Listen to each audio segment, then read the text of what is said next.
Hello, my name is Matthew, also known as MTWolf2270 on the FindMall community. In our past couple of videos, we've been talking about Minelab XChange 2's software, the waypoint feature. And we've specifically been talking about how to create waypoints inside Exchange 2 or how to bring data in and import a waypoint. But there's another option for using the waypoint, an option that I like to use that's thinking a little bit outside the box. And what this is using a waypoint to substitute for a find point. I know this happens to me, and I'm sure it's happened to you. You're out hunting somewhere, you get really excited because you get a really good find, and you just don't remember to create a find point for it. You move on, you start detecting, and you don't create that find point.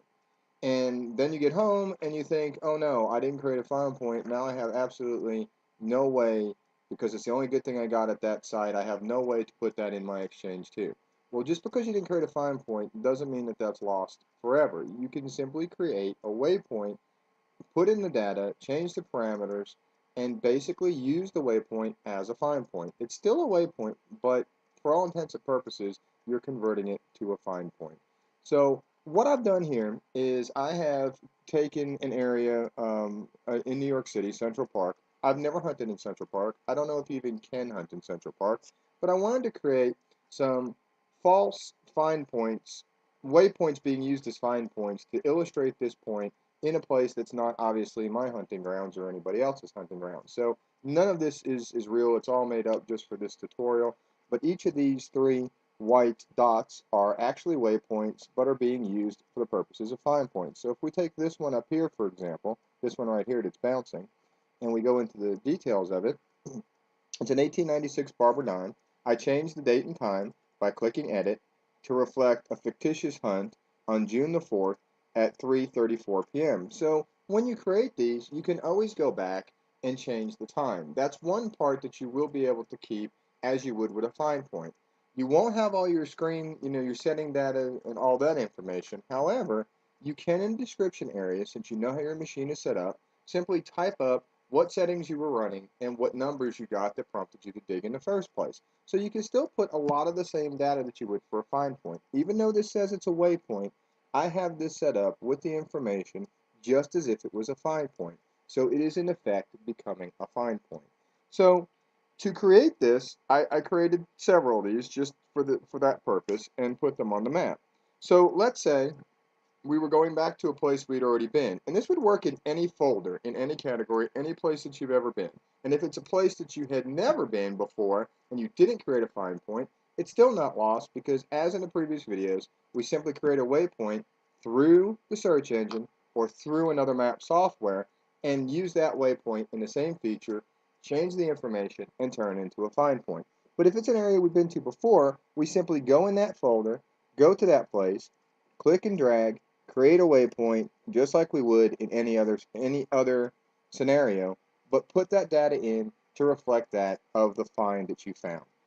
Now, let's say another thing, if it's a particular house, it's not a big park or it's not a big watering hole or it's not a big swim area or beach, it's an individual address, an individual place. Again, in any folder, we would bring up that individual find point.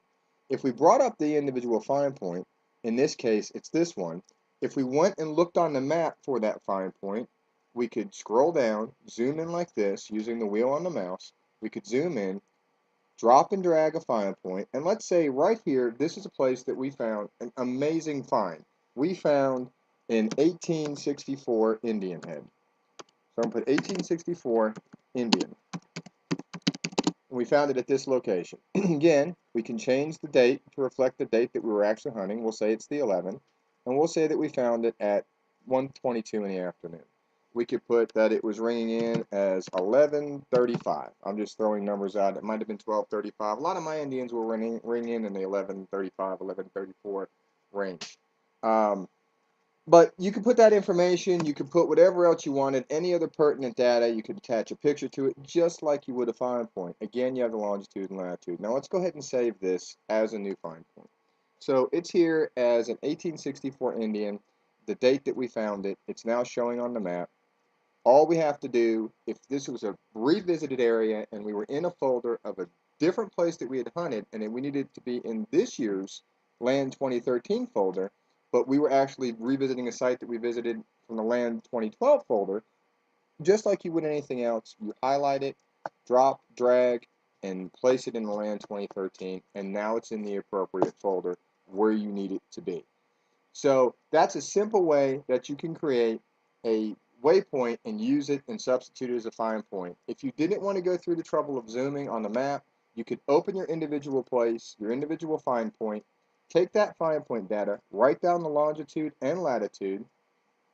Once you write that down, you simply open your waypoint, type in your longitude and latitude, name it what you want, put your description in, change your parameters, save it, drop and drag it, put it in the appropriate folder, put it where you want to be, or create it within that folder. That's the other way that you can do this. I find this to be a very useful feature. This is something that I have adopted the waypoint to for me to replace find points when I forget to make those find points. Yes, it's still a waypoint, but you've turned it into a find point. And another place that this is a really, really useful feature is a lot of times I'm not always using the CTX. If I'm, say, water hunting and I'm in a swim area, I don't have the GPS capability that the CTX provides. But I can find the swim hole on the map. And the exact location in a swim hole or a beach isn't as important as in, say, a big field. But if I was in a big field, I'd probably have a handheld GPS that would give me that information. You would simply use the other video tutorials, find that swim hole on the map, create the waypoint, and bring it in here. And even though you're using an XCal or you're using a GPX and you're out doing relic hunting, it doesn't matter. You can still use the waypoint to create a find point for a unit that doesn't have the GPS feature.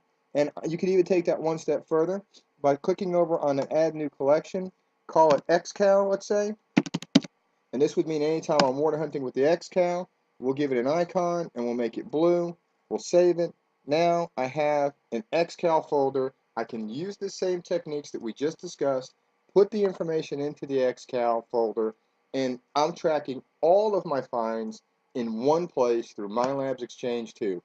I hope this helps. This may not be for everybody, but it's a little option that I've adopted for myself that works well for me. My name is Matthew, MT Wolf 2270. Thank you.